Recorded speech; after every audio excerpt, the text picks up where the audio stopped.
mean, the sort of cardinal rule of improv is this idea of yes and the idea behind yes and is that life offers you, it just lays out, this is the world as it is, right? And our role is to say yes to it, even if we wouldn't have chosen it, even if it's not what we would have wanted for ourselves. It wasn't part of the plan, but it can't be if it can't be changed.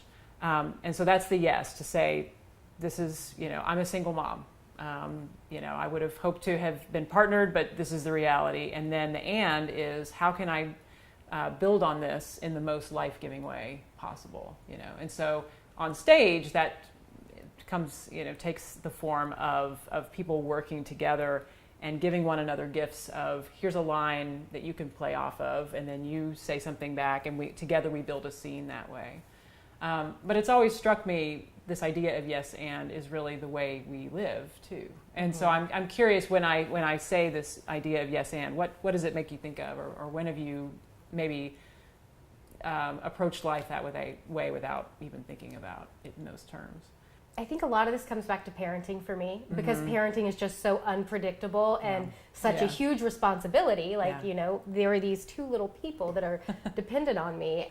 Even when the relationship with my son's father ended and there was plenty of fights and there was plenty of drama, it was okay, but we have these two kids, because he is, by all intents and purposes, my daughter's father as well. He's raised her since she was 6 months old. And so what are we going to do? And what we do is we still have joint birthday parties together, and we'll still do Christmas stuff together. And this summer we're going down to a beach house. I run a beach house for the first week of July every year in Surfside, and he's going to come down for a day or two.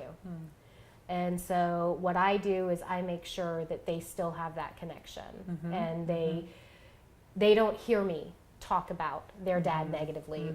I mean, if they were outside of my bedroom when I was on the phone, maybe. There have probably been times I wasn't as cautious about as I should. But, one thing that I think back on for that, too, is my mother's example. And my oldest brother is my half-brother. We have the same dad, but different moms, but he was raised with us. And I think about how not once did I ever hear my parents talk negatively about his mom. And now as an adult, I've heard all sorts of stories. But my thing is, I got to protect my kids. So what do we do to protect the kids next? Yeah. So you take that. This is the world. This is our reality. We're a different kind of family, not together, but can come together in these times, because it's more important that our kids have that sense of stability, that we're both their parents and we care about them, even though we are not a part of one another's lives as partners. Or What's the next best thing that we do for them? How do we make the best of this really crappy situation for them? Improv kind of has this view that I've been working on helping people understand, that we think of comedy, we think of people on stage sort of making funny things happen, but for me, thinking about life as an improvisation means we're improvising in some really harrowing situations, I mean, we need to improvise when things are going well, but it's really when everything is going to hell that we need to, find our way through and use the tools that we have and whatever's available. Improv seems like this kind of free-for-all, but there really is a structure to it, and the key is always to find the right amount of structure. Like, you don't want too much, because then you feel constrained, but you don't want too little, because then you just are flailing around, right? And it occurs to me, when someone is in an intensive period of recovery, you need more. I mean, I know they say go to a meeting every day, I mean, these sorts of norms that you just kind of need that at that phase of life you need a little more structure in which to move. And then as you go along your journey, perhaps those can kind of relax a little bit more. You don't go to a meeting every day. I mean, some people do, but you figure out what you need and you go from there. Even through like the levels of care in substance abuse and mental health treatment, we have these acute inpatient levels of care, and then we have these day patient levels of care, and then we have an outpatient, which is like 3 days a week, and then you have aftercare for 2 years and stuff like that, as you slowly acclimate to, the new normal,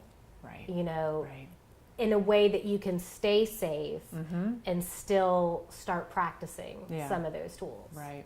That's great. Well, and the other thing that I think I see the connections to is one of those slogans of one day at a time. And one of the things that I've really treasured about improv is it's a very present focused.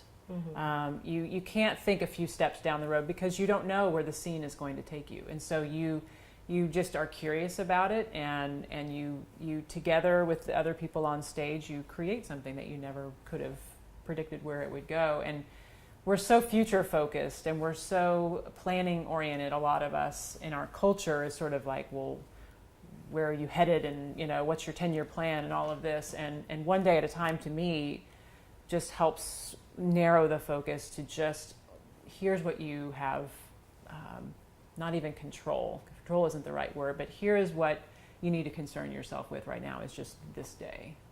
And that I love that. And so the fellowship that I went to, so I did do some AA, but the fellowship that I took part in said just for today. Ah, nice. And the world record for staying clean is 24 hours.